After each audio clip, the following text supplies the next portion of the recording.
Joining me now, House Minority Leader Kevin McCarthy joining me now. Leader McCarthy, great to have you with us today. Thank you for joining us. Thanks for having me. Yes. What's your reaction to Nancy Pelosi saying, look, I just fear for your safety, American athletes. Just don't say anything against the Chinese authority or the government while you're there? To me, it's disgusting. She doesn't say that to any American athletes or anybody protesting in the streets. But think of what Nancy Pelosi has done. She first protected China from any investigations to the origin of COVID. More than 5.7 million people in the world have died and more than 900,000 Americans. Now she's trying to protect China from any American from showing any objection in China itself. We had more than 8 months we have requested a bill to move the Olympics from China. She would not even bring that up until today. We have watched in history 1936 and others, where very bad people would use Olympics for propaganda. We're watching that happen today.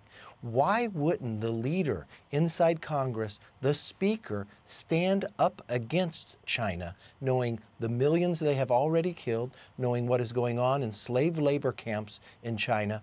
But why are they so silent about that? And the bill that they just passed does not hold China accountable.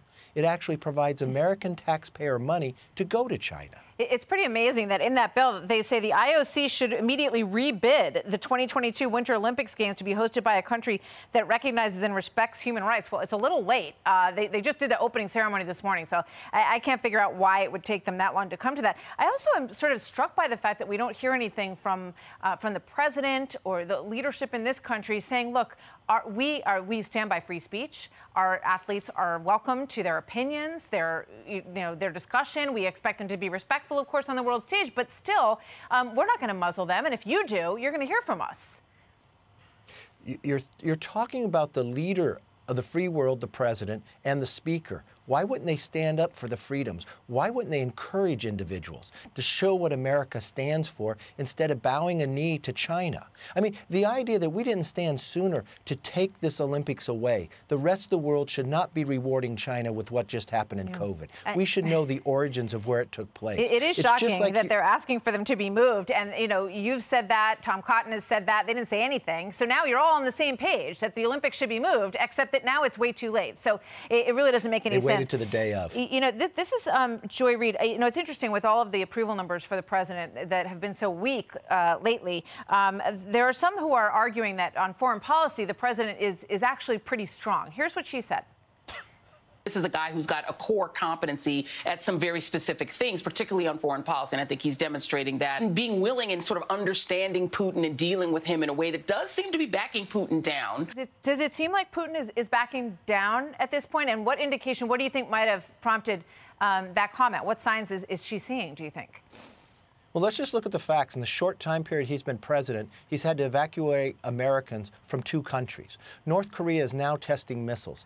Iran is beginning to build. He is actually building the axis that wants to recontrol the world, from Putin to China, to Iran, to North Korea. He has made the world destabilizing it, making it less safe. Why? Because he gave Putin a pipeline and he's made America not to be energy independent. So now Europe has to tie. He now has a chancellor inside Germany that says they need to look closer to China. He's got a Middle East that was going to have the Abraham Accords to have more peace, to be destabilized now.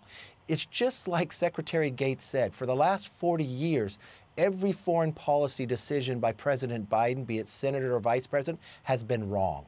And he's proven that time and again. You just had a report earlier about how 13 new Gold Star families took place. That's directly his foreign policy when he closed Bagram down ahead of time, where a prisoner got out because he closed there to kill Americans. Now he opened up an American border. They're catching people on the terrorist watch list from Yemen, from other countries. Yeah. Now they won't even report who they are coming into America. We are less safe today because of his decisions. Well, we certainly hope that the retaliation that was promised by the president about the attack on those 13 service members is carried out. He said he would hunt them down, and we certainly hope that that is the case. Two quick political questions for you before I let you go, sir. Today, the RNC voted to censure Representative Liz Cheney and Adam Kinzinger of Wyoming and Illinois, respectively, for serving on the January 6th Select Committee. Do you think that that is appropriate on the part of the RNC to say that they will cease any and all support for those two candidates? Look, there is a reason why Adam is quitting. There's a reason why Liz Cheney is no longer in leadership and has very low poll rating in Wyoming. This is a committee that when you watched, the only person that had a worst week was CNN. You watched just the guilty decision played right now of their top guest and Zucker leaving, but you had 4 January 6th members calling in upset that Zucker's leaving. This is a pure political committee. I think those two individuals would have a hard time ever coming back to Congress. Okay. We'll see what happens. She's running again. He's not. With regard to, just very quickly, I read a piece this week about how New York State could lose 4 GOP seats due to gerrymandering, which they called Jerry with a J, when they looked at what the New York Times called the comic redrawing of Jerry Nadler's district. Do you think that that is likely, that the GOP loses 4 seats in New York State? If they continue to cheat like that, we very well could. But it's not the GOP who loses. It's the citizens of New York who lose their voice to be able to pick and decide who their representative is, instead of letting representatives pick who they want their constituents to be. Well, both sides have always had some creative lines drawn in the gerrymandering rules. But as I said, the New York Times called this a comic redrawing of that district. So we'll see what happens. Minority Leader, good to see you as always. Thank you. Kevin McCarthy, great to have you with us today. Hey, Sean Hannity here. Hey, click here to subscribe to Fox News YouTube page and catch our hottest interviews and most compelling analysis. You will not get it anywhere else.